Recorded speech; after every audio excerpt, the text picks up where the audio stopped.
Hello বন্ধুরা, তোমরা সবাই কেমন আছো? আশা করি তোমরা সবাই ভালো আছো। আমি পাপিয়া চলে এলাম তোমাদের সামনে নতুন আরো একটা রান্না নিয়ে। আজকে আমি বানিয়েছি বাঁধাকপি চিংড়ি মাছ দিয়ে। এতে খেতে দারুণ লাগে। আমি এটা কিভাবে বানিয়েছি চলুন আপনাদের দেখিয়ে দিই। তার আগে জানিয়ে দিই, আমার চ্যানেলে যারা বন্ধু হয়ে আছেন, যারা এত সুন্দর কমেন্ট করছেন, যারা আমার রেসিপিগুলো ফলো করছেন, তাদেরকে অসংখ্য অসংখ্য ধন্যবাদ। চলুন এই বাঁধাকপিটা আমি কিভাবে রান্না করেছি, কি কি দিয়েছি আপনাদের দেখিয়ে দিই। আজকে বাঁধাকপির তরকারি করেছি, তাই এখানটায় নিয়ে নিয়েছি বাঁধাকপি।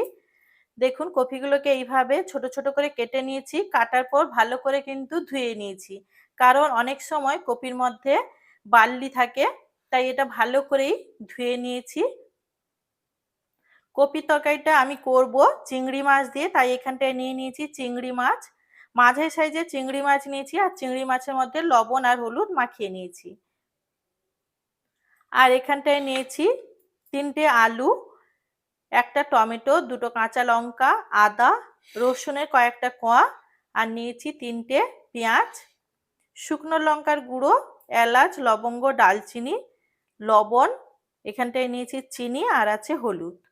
এখন আমি 2টো পেঁয়াজ, আদা, রসুন আর টমেটোটা একসাথে পেস্ট করে নেব।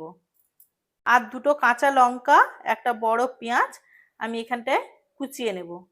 এখন আমি দেখুন এইগুলো মশলাগুলো পেস্ট করে নিয়েছি, আর একটা পেঁয়াজ আর লঙ্কা কুচিয়ে নিয়েছি।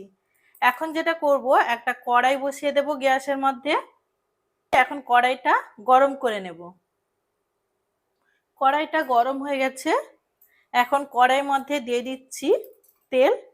আমি এখানটায় রাইস অয়েল ব্যবহার করছি, আপনারা সর্ষে তেল কিংবা যে কোনো সাদা তেল ব্যবহার করতে পারেন।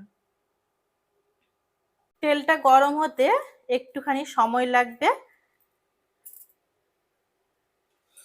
এখন তেলটা গরম হয়ে গেছে। তেলের মধ্যে দিয়ে দিচ্ছি চিংড়ি মাছ। চিংড়ি মাছের মধ্যে লবণ আর হলুদ মাখিয়ে রেখেছি। চিংড়ি মাছগুলো ভেজে নেব। আমি একটু বড় সাইজের চিংড়ি মাছ নিয়েছি। আপনারা আপনাদের কাছে যেমন সাইজের চিংড়ি মাছ থাকবে ওটা দিয়েই রান্না করতে পারবেন।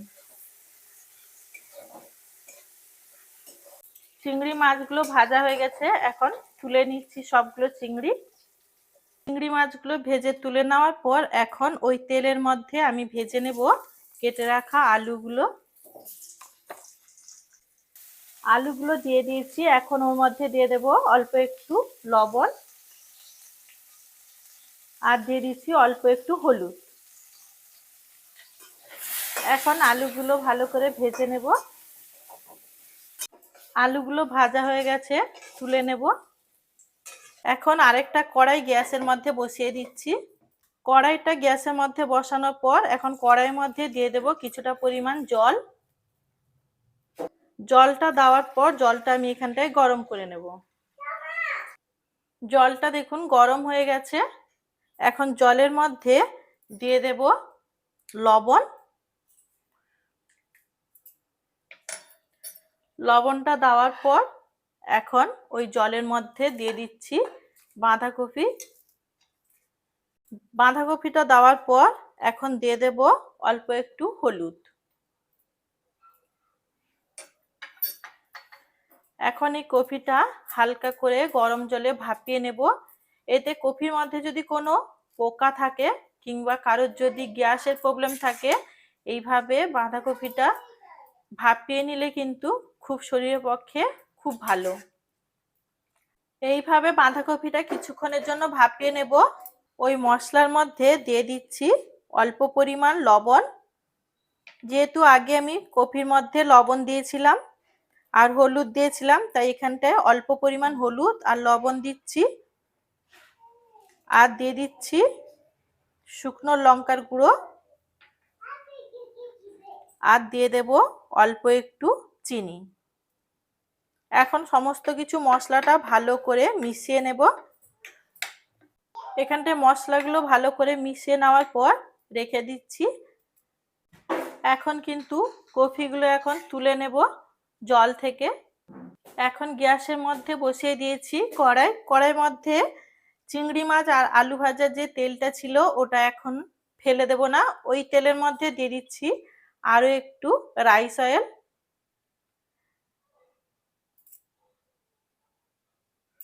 তেলটা গরম হয়ে গেছে, এখন তেলের মধ্যে দিয়ে দিচ্ছি কুচনো পেঁয়াজ আর দুটো কাঁচা লঙ্কা। পেঁয়াজ আর লঙ্কাটা হালকা করে ভেজে নেব।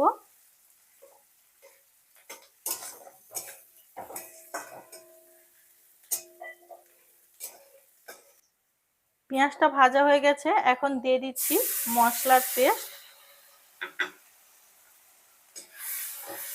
মশলাটা দেওয়ার পর এখন পেঁয়াজ আর মশলাগুলো ভালো করে কষিয়ে নেব।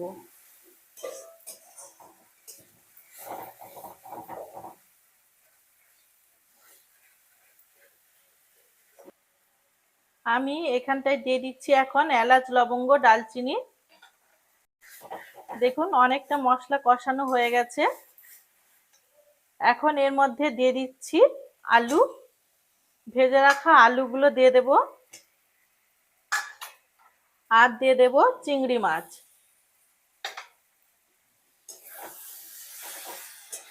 মশলার সাথে আলু আর চিংড়ি মাছ কষিয়ে নিচ্ছি।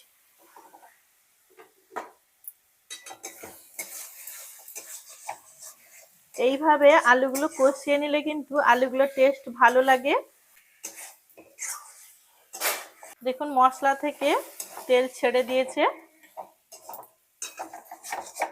মশলাটা ভালোভাবে কষানো হয়ে গেছে। এখন এর মধ্যে দিয়ে দিচ্ছি বাঁধাকপি।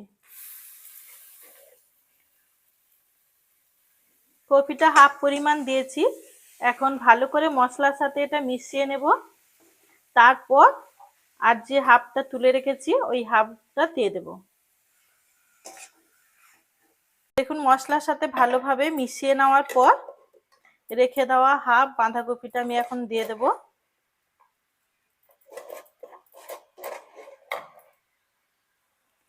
এখন এটা ভালোভাবে আবার মশলার সাথে মিশিয়ে নিচ্ছি। কপিগুলো দেওয়ার পর মশলার সাথে কপিগুলো ভালোভাবে 2-3 মিনিট এইভাবে কিন্তু আমি কষিয়ে নেব।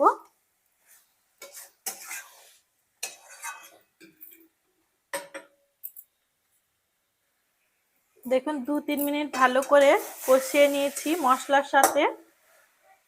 আর এখন দেখুন আলুগুলো বেশ ভালোভাবেই সেদ্ধ হয়ে গেছে। দেখুন এখানটায় আলুগুলো ভালোভাবেই সেদ্ধ হয়ে গেছে। এখন আমি এর মধ্যে দিয়ে দিচ্ছি অল্প একটু জল। জলটা দেওয়ার পর আমি আবার কিছুক্ষণের জন্য এটা ফুটিয়ে নেব। কফি রান্নাটা কমপ্লিট হয়ে গেছে, এটা এখন নামিয়ে নেব। আজকের এই রান্নাটা যদি আপনাদের ভালো লেগে থাকে অবশ্যই লাইক করবেন, শেয়ার করবেন এবং সাবস্ক্রাইব করবেন। দেখা হচ্ছে নতুন কোনো রান্নার সাথে।